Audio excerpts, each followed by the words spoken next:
Today we are ranking the albums of Evanescence, starting with Fallen in 2003.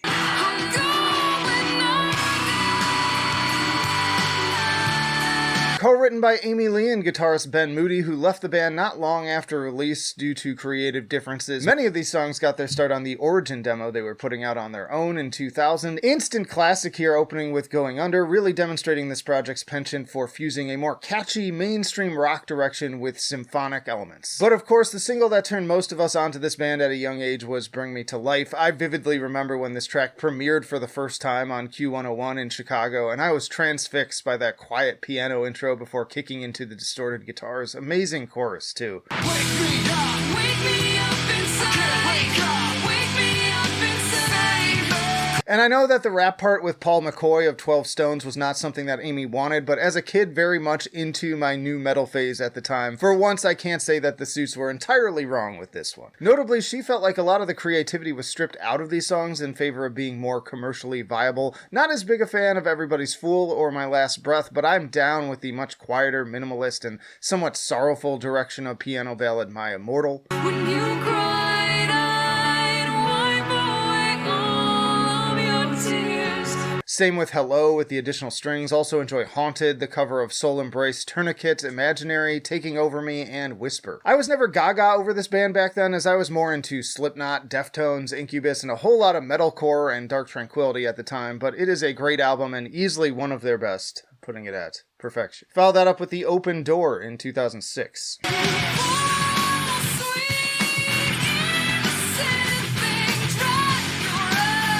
Amy Lee had full creative control this time around, with Terry Balsamo of Cold and John LeCompte of Machina playing guitar, Will Boyd on bass, and Rocky Gray of Living Sacrifice on drums. Solid opener in Sweet Sacrifice, although it's no Going Under if I'm being picky. Weight of the World is a standout with the heavier guitars and Amy sounding quite ominous alongside the creepy music box. Call Me When You're Sober is arguably the biggest single here, which was written about her breakup with Seether's Sean Morgan.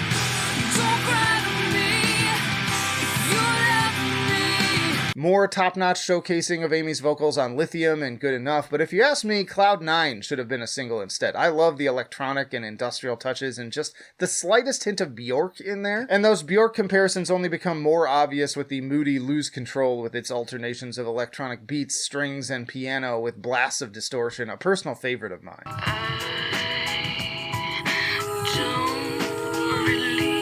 I also really enjoy Lacrimosa, which incorporates the sequence of the same name from Mozart's Requiem. More great orchestral arrangements in general, like The Only One. Plenty to love about Snow White Queen, Like You, and especially the Portishead-coded Your Star. And Infectious All That I'm Living For. A little less consistent, but I like some of the high points here, actually more than on the last one. I put this one at fantastic. Next up is Evanescence in 2011.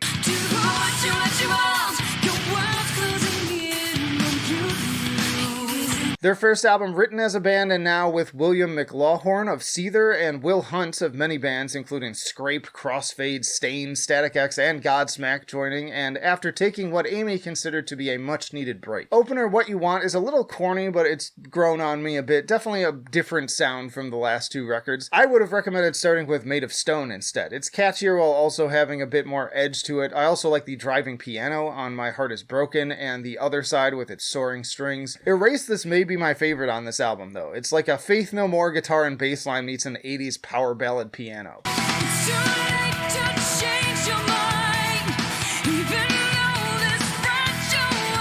And more great piano and strings on the somber Lost in Paradise, another very earworm radio track in Sick, and a heavier kind of arena metal one in The End of a Dream. Some similar energy on Oceans, not quite as good, but I love that synth part at the end, and great riffs and big dramatic ending for Never Go Back as well. And then closing on the drifty Swimming Home, not a big fan of The Change or again the opener, but otherwise quite good. This one has a much bigger sound in terms of production that I wasn't sure about at first, but grew on me. It's more of like a big stage dream theater performance and less personal feeling. Not as good as the last two overall. Gonna put this one at great tier. Next up is Synthesis in 2017.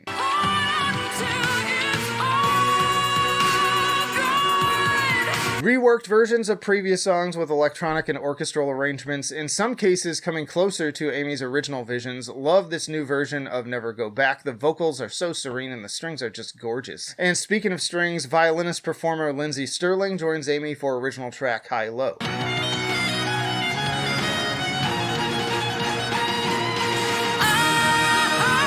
Other standouts for me are Lacrimosa, Imaginary, Your Star, and the new rendition of Bring Me to Life is incredible. And closing with another strong original with a little punch to it in Imperfection. Really dig this thing overall. I was always a sucker for those string quartet versions of metal albums, and this feels like a more involved non-instrumental version of that. And it's also an excuse to do an oops all banger situation without it being just a greatest hits album.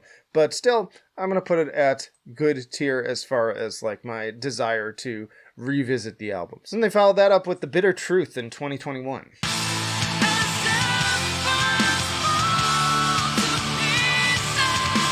Better Without You is how they led this campaign off. It's a pretty solid single with a very moody vibe, and I really love the drumming. Bit of an industrial rock vibe to the guitars as well. Same goes for Feeding in the Dark with its spooky later Nine Inch Nails energy and hooky guitar riff. Very infectious. Also love the drumming and electronics on Take Cover, which is almost dancey. One of the main events here is definitely album opener Broken Pieces. Love the start-stop of the drums and guitars. The Game Is Over stood out too. Love the crunchy bass tone and more infectious head-bobbing start-stop energy of this one as well.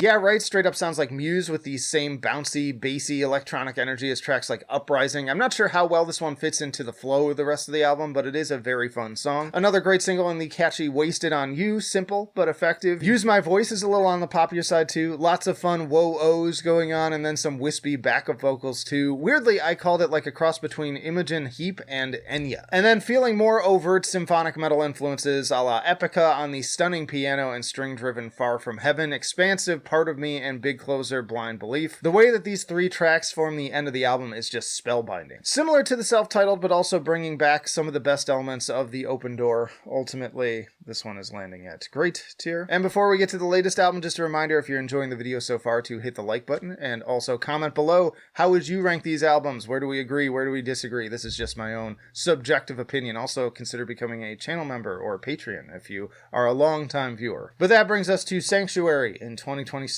You in the afterlife.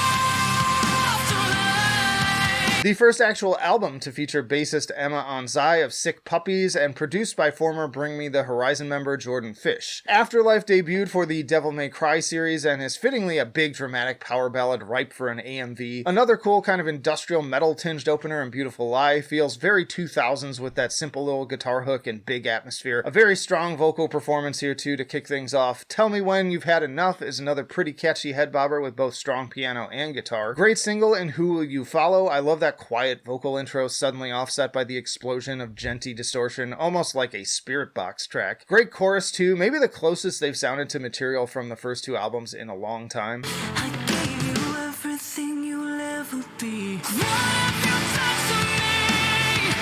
Same goes for Rapture, and maybe it's just that this is the theme I've been surrounded by for the last few weeks for my oldest daughter's graduation, but that one also gives me some spooky Alice in Wonderland vibes aesthetically, maybe even some comparisons to Weight of the World. Sanctuary was a favorite for me with great use of layered vocals and electronics sounding like a heartbeat before we once more shift into high gear with very nu metal coated guitars. I also really like About Us with its very, again, Nine Inch Nails coated bass hook and incredibly catchy chorus, more great bass guitar and later Nine Inch Nails vibes with the simmering tension of Calm Down. Two more incredible piano ballads too, to add to the already impressive pantheon as well with Forever Without You and How Do I Heal. Amy's still doing some of her best work to date here. When those strings swell, it's hard to not get swept up. I